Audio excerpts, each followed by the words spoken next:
Aujourd'hui, je vais te montrer vraiment un petit truc pour pratiquer tes altérations d'un grave sans saigner du cerveau à paniquer parce que t'es pas juste, parce que tu n'arrives pas à pogner exactement la note.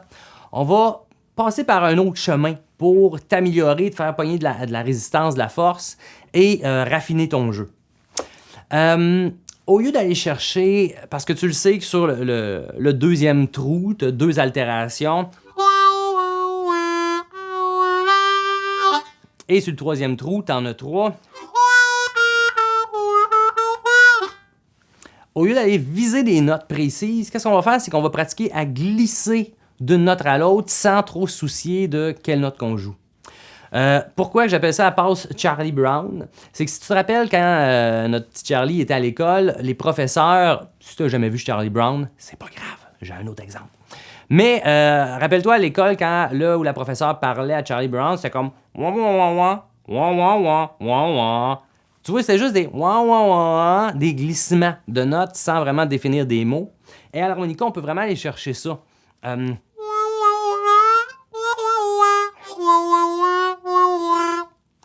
Et s'amuser de même à faire de la musculature buccale. L'autre exemple que je donne souvent, c'est pense à un enfant qui apprend à dire maman puis qui joue un peu avec sa voix, qui fait maman, maman, maman.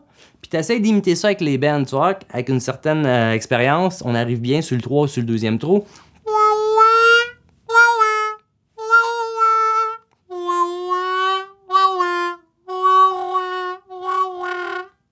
Après, il y a la passe du pigeon que je te montrerai une autre fois. Mais bref, tu vois, je veux juste pas que tu essaies de viser des notes, mais que tu t'amuses. Comme ça, c'est un effet sonore que tu vas pouvoir mettre dans des pièces, dans des choses humoristiques. Deuxièmement, tu te rends même pas compte à quel point tu te fais une musculature buccale, puis que tu apprends, si tu es capable de soulever un poids, puis d'arrêter où tu veux, puis de te promener avec, ça va être plus facile faire une routine, d'arrêter à des endroits précis. Donc, je te donne avec l'exemple brièvement, puis tu vas pouvoir t'amuser à explorer ça. Super pratique quand tu as des enfants pour les faire rire, même les grands, ça marche tout le temps bien. Écoute bien, sur le troisième trou, là tu vois, je fais na na, là je monte, là je vais faire na, je vais essayer de descendre.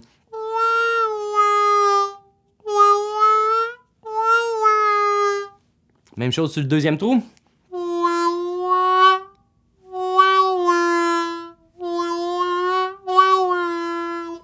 Même sur le premier trou, ça va marcher, hein?